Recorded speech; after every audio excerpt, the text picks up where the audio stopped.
Assalamualaikum warahmatullahi wabarakatuh. Kali ini ada barang kiriman dari salah satu subscriber dari siapa ini? Amber Suwanti, Dusun Jepara Wetan, Cilacap ya, Kabupaten Cilacap.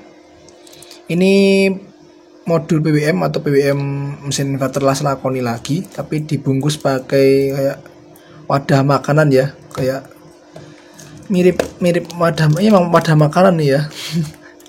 Toples makanan lur, kaget aku, tak kira apa, ternyata PWM. Oke, kita unboxing dulu. Udah tak unboxing tadi, belum saya lihat dalemannya apa ini. Oke, bener PWM lakoni ya lur.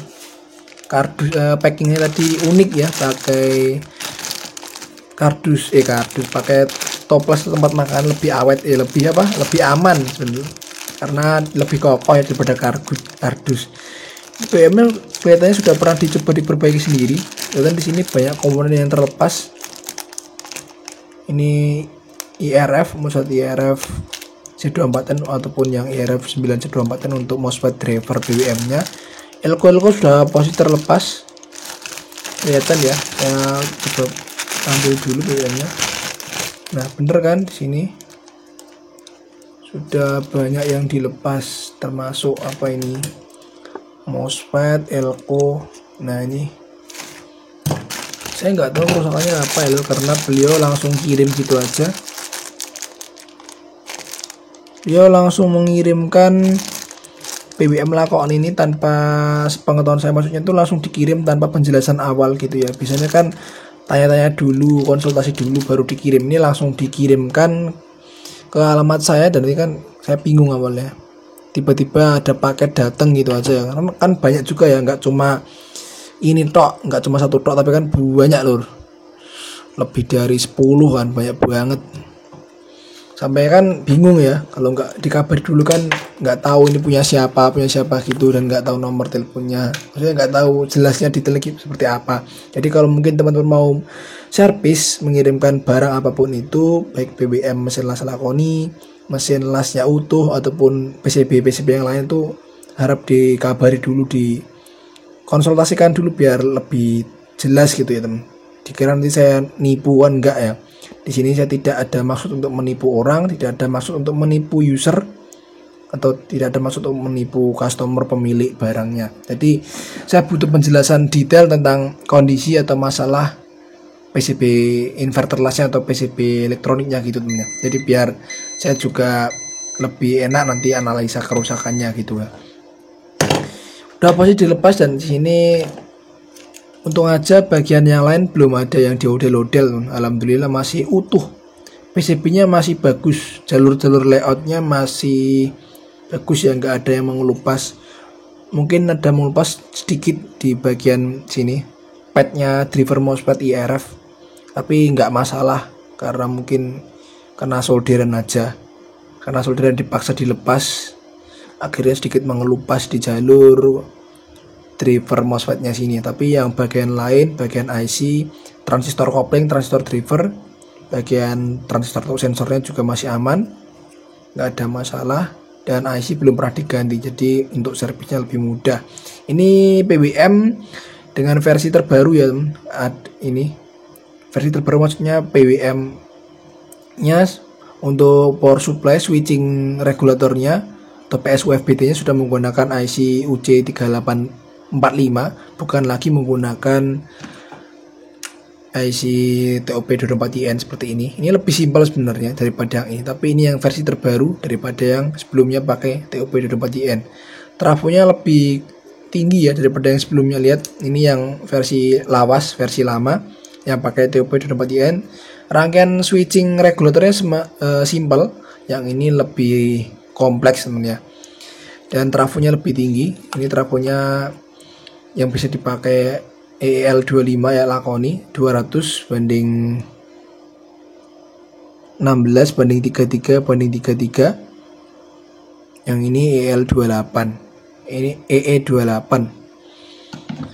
Oke, langsung aja kita pasangkan power supply di DC primer, power supply high voltage ya, untuk menghidupkan switching regulatornya. Dan kita akan tes satu persatu, akan ngecek mulai dari tegangan power supply, output PSU nya, maksudnya output power supply tegangnya berapa, 28 voltnya atau 27 voltnya terukur berapa, 12 voltnya, dan untuk PWM sendiri apakah normal atau enggak. Di sini saya sudah curiga dengan dua IC ini ya, nanti akan langsung saya ganti. Untuk IC PWM nya teman ya, KA3525 saya ganti dengan soket, dan kedua IC nanti juga akan saya ganti. Kalau yang ini bermasalah langsung diganti semua aja IC nya. Oke, kita akan pasang dulu kabel DC primernya untuk ngetes PWM ini nyalanya bagaimana, karena nggak dijelaskan detailnya rusaknya gimana ya. Oke, pasang dulu lur. Negatif di sini ya, di kiri yang dapat resistor 2,2 ohm dan dapat jalur kabel warna hitam. Wah, ini kabelnya ya, oh ya bener, kabel warna hitam. Sorry, kabelnya delik ya, kejepit. Ini kak yang dapat resistor, yang dapat jalurnya trafo, resistor 100 kilo 5 watt, 25 watt 5 watt ya lur, 2 watt ding, kok 5 watt, 2 watt sorry. Oke, langsung kita nyalakan, kita coba tes ya. Oke, seperti ini dia OC, karena ini belum saya sambung. Kita sambung dulu untuk sensor suhunya biar nggak OC. Sepertinya juga kerusakan api kecil atau kerusakannya nggak keluar tegangan ya. Udah hijau menandakan sudah nggak OC. Kita langsung tes ya. Bentar. Oke, ini probe groundnya, ini probe-nya merah tapi sebenarnya ground. Kita tempatkan di aki tengah 7812 sebagai groundnya untuk ngecek di sekundernya lur ya. Oke, kita nyalakan dulu. Oke, udah nyala. Oke, langsung kita cek tegangan 24 volt, 27 volt maksudnya. Untuk lakoni kan output power supply-nya 26 sampai 29 ya. 27 volt, 27,73 normal, stabil. 12 voltnya kita cek di kaki nomor 15 IC KA3525. 12 volt ada 12,1. Untuk negatifnya di sini ada IC regulator 7912 untuk simetrisnya, untuk PCB kontrol arus ya. Kita cek negatifnya, negatif 13,73. Simetris masih toleransi aman ya, nggak ada masalah, berarti bener. Kerusakan kemungkinan di IC PWM. Kita cek coba di kaki nomor 8 KA3525, ini pin soft start ya, atau pin untuk mengaktifkan dan menonaktifkan PWM nya. Ada berapa tegangannya, ada berapa di sini? 0 teman, 0,6. Pin nomor 11 coba kaki nomor 11, output A PWM nggak ada tegangan. Output pin nomor 14 juga nggak ada tegangan. Kaki nomor 16 ada 5 volt, 4,5 ya, 4,9 naik turun. Kaki nomor 2 juga sama 5 volt, tapi tadi di kaki nomor 8 nggak ada tegangan, cuma 0,6 ya. Normalnya di sini 4,7 atau 4,8 volt untuk mengaktifkan PWM agar di kaki nomor 11 ini ada tegangan. Ini kaki nomor 11 nggak ada tegangan sama sekali sebagai output A PWM, dan kaki nomor 14 juga nggak ada PWM sama sekali. Otomatis di kaki gate-nya MOSFET ini juga nggak ada tegangan. Kita cek ya. Kalau yang P channel ada tegangan 15 volt biasanya. Kita cek yang P channel ada 15 volt kan. Tapi ini nggak normal. Normalnya di P channel kaki gate-nya itu 20 sampai 21 volt. N channelnya cuma 0,5 biasanya. Bener kan? Cuma 0,5. Ini nggak normal. P channel lagi cuma 15 volt. Yang ini N channel lagi cuma 0,5. Normalnya untuk N channel atau IRF C24N itu 5 volt. Dan untuk P channel normalnya 20 sampai 21 volt. Oke, kita akan coba ganti IC-nya, terus nanti kita akan cek lagi apakah ada masalah. Kebanyakan ada masalah di sensor ini ya, SCR-nya. SCR untuk pengendalian sensor termistor ya, sensor suhu SCR MCR 106 sering bermasalah juga. Dan di sini ada transistor kopling untuk mengaktifkan dan menonaktifkan kaki nomor 8 IC tadi. Yang keluar harusnya keluar 4,7 tapi nanti cuma keluar 0,6 volt. Tapi akan tetap saya ganti setiap kali servis BWM melakoni IC ini, akan tetap saya ganti biar hasil lebih awet ya. Oke lur, sudah selesai ini ya, tapi nanti maksudnya sudah selesai penggantian IC dan konektornya sudah saya tambahkan SG3525 original dan ini GATX40 original. Lagi-lagi saya kena tipu ini ya, IC op-amp GATX40 baru tapi nggak bisa dipakai. Lagi-lagi nggak bisa dipakai lur. Ini yang sebelumnya yang saya beli 6 palsu semua, nggak bisa dipakai. Ketika dipakai dia langsung OC, bukan OC sih, langsung klip ya. Ini lampu indikator merahnya langsung klip merah, terus BWM nya nggak bekerja. Ini yang awalnya saya beli 6, terus saya beli lagi beda toko tapi tetap sama aja. Saya terakhir beli 4 biji nyoba dan ternyata nggak bisa, harganya 8 ribuan dan tetap palsu teman, nggak ada titik dotnya di sini ya, cuma cekungan aja nih tanpa dot di kaki nomor 1. Yang asli itu ada dotnya lur, ini cuma cekungan seperti ini ya. Ini keempat kalinya saya ketipu lagi atau rugi lagi gara-gara IC GATX40 yang palsu. Jadi hati-hati ketika membeli GATX40. Kalau membeli GATX40 yang ini yang desain seperti ini ya, ataupun yang satunya yang ada dotnya, yang ada titik dotnya di kaki nomor 1 itu asli. Kalau bener-bener nyari yang ori itu agak susah. Jadi ya harus hati-hati ketika pembelian IC. Oke, di sini tadi juga saya melakukan penggantian kapasitor tantalum dan ini tantalum itu ada polaritasnya ya, bukan non polar tapi polaritasnya ada positif dan negatifnya. 684 0,68 mikrofarad 35 volt ini short ya, atau bocor dengan ground, menyebabkan kaki nomor 8 IC nya tidak short ataupun kaki nomor 8 tidak ada tegangan 4,8 untuk on off standby atau on off nya BWM. Jadi ketika kaki nomor 8 gak ada tegangan setelah ganti ke IC baru, itu penyebabnya ini ya, kapasitor tantalumnya ini rusak. Saya ganti pakai elko biasa, kapasitor elektrolit 1 mikrofarad 16 volt bisa ya. Tegangan di sini cuma 5 volt, mentok-mentoknya 5 volt.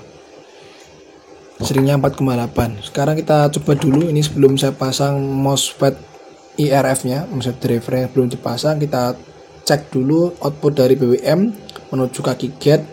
Kita akan tes dulu dengan osiloskop dan multimeter. Nyalakan, oke, lampu hijau sudah menyala dan kita akan cek mulai dari tegangannya 27 volt, 12 volt kita cek. Kaki nomor 15 IC GA3525 12 volt ada. Terus kita cek di kaki nomor 2 5 volt harusnya. Oke, nomor 1 2 3 4 5 ada 2 volt. Oke, nomor 8 oke, 4,78 stabil, nggak naik turun. Biasanya kalau naik turun ini tadi yang penyebabnya ya, tantalumnya rusak. Sekarang kaki nomor 16 ada 5 volt. Kaki nomor 11 sebagai output A BWM 5,1. oke, output B di kaki nomor 14 5,1 juga aman. Sekarang kita cek di kaki kolektornya Y1 kolektornya 12 volt, oke, aman. Sekarang kita cek di kaki gate-nya setiap maksudnya IRF, mulai dari yang paling atas ini IRF 9Z24 atau P channel 20 volt, N channel atau IRF Z24N 5,5 volt, P channel lagi 20 volt 20,6 aman. Ini N channel 5,5. Sekarang kita cek ini AC DC. Coba kita bandingkan ya, N channel P channel. Oke, 5,5 Ini yang P channel terhadap ground ya, dan terhadap positif. Lihat, ini yang 20 volt terhadap positif, yang 5 volt terhadap yang 20 volt terhadap ground, yang 5 volt terhadap positif. Jadi dia bolak-balik ya. Itu AC/DC. Ada fiturnya itu unity. Sudah aman lur. Kita pindah ke mode frekuensi. Cek frekuensinya di N channel 103,6, di P channel oke, selisih dikit nggak apa-apa karena belum di totem pole ya. Nanti ketika sudah disatukan dengan rangkaian MOSFET drivernya atau MOSFET driver sudah dipasang, itu frekuensi akan stabil karena dari kedua fase dijadikan satu, sudah stabil nanti.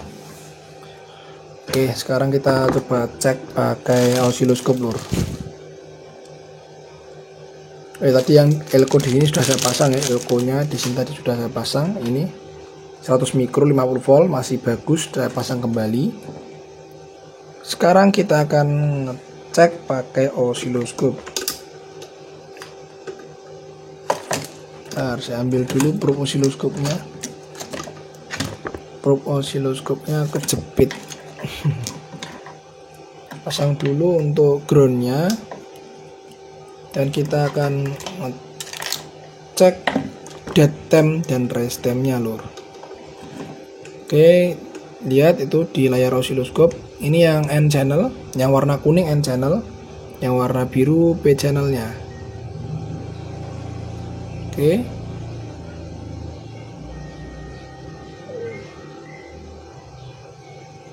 mantap. Ini N channel dan N channel di beda fase, beda channel maksudnya.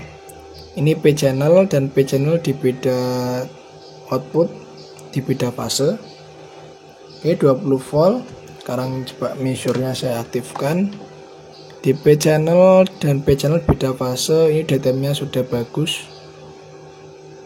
103,5 kHz ya, duty cycle 43,6%, dan Vmin-nya tegangannya 20,6 sama seperti di multimeter tadi. Ini yang N channel, kita cek DTM-nya 6 volt, sangat sensitif ya ketika pakai osiloskop. Duty cycle 43,5%, sudah bagus. Sekarang tinggal pasang MOSFET-nya lur. Saatnya kita akan tes setelah dipasang MOSFET IRF. Sudah saya pasang MOSFET drivernya IRF 9Z24N dan IRF Z24N, ada 4 biji. Ini MOSFET yang dibawakan beliau, saya pasang kembali, dan ada satu yang rusak. Ini beliau membawakan ada 5, yang satu malah IRF Z44N, malah seperti yang dipakai untuk inverter mobil ya, inverter DC to DC untuk 12 volt ke 24 atau 12 volt ke 48 yang bisa digunakan IRF Z44N untuk audio itu. Ini sudah saya ganti seperti semula, sudah saya kembalikan normal.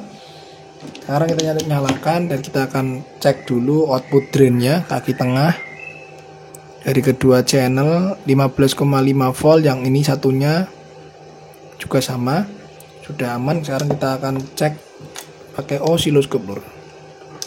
Oke, tempelkan probe osiloskop di kaki drainnya dan kita akan baca rest temp dead tempnya. Ini di outputnya drain ya, kaki tengah MOSFET IRF di kedua channel beda fase. Kita coba zoom, sudah aman, nggak ada catat frekuensi. Channel biru, channel 2 off, channel 1 mulai on, dan ini saling berhimpitan. Lihat, nggak ada catat frekuensi ya, nggak ada ripple yang terlalu berlebihan. Oke, frekuensi 103,4 kHz atau 103,5, duty cycle 56,6%, dan ini VRMS atau Vmin nya 15.0, pas 15 volt, udah stabil bagus ya. Volt peak to peak 31,8 volt atau 32 volt DC. Udah mantap, dan suhu IRF nya anget ya temen, nggak terlalu panas, nggak overheat, sudah aman. Dan kondisi IC BWM nya juga anget, kalau anget normal ya, nggak sampai overheat. Kalau overheat berarti ada yang masih bermasalah. Ini udah aman, nggak terlalu panas ya, hangat itu normal ya karena udah bekerja. Cek lagi untuk 27 voltnya masih aman, stabil setelah dipasang IRF. Kalau tegangan supply-nya ngedrop setelah dipasang IRF berarti power supply masih bermasalah ya. Sudah aman semua. Ini output drain-nya tadi. Coba kita cek lagi kaki gate-nya ya, 5,5, 20 volt, 5,5, dan terakhir P channel 20,6. Aman semua, nggak ada masalah, sip. Tinggal dites dan dikirim. Beliau yang ada di Cilacap. Mantap, semoga bermanfaat. Kurang lebihnya saya mohon maaf. Sampai jumpa di video selanjutnya. Wassalamualaikum warahmatullahi wabarakatuh. Saja sih.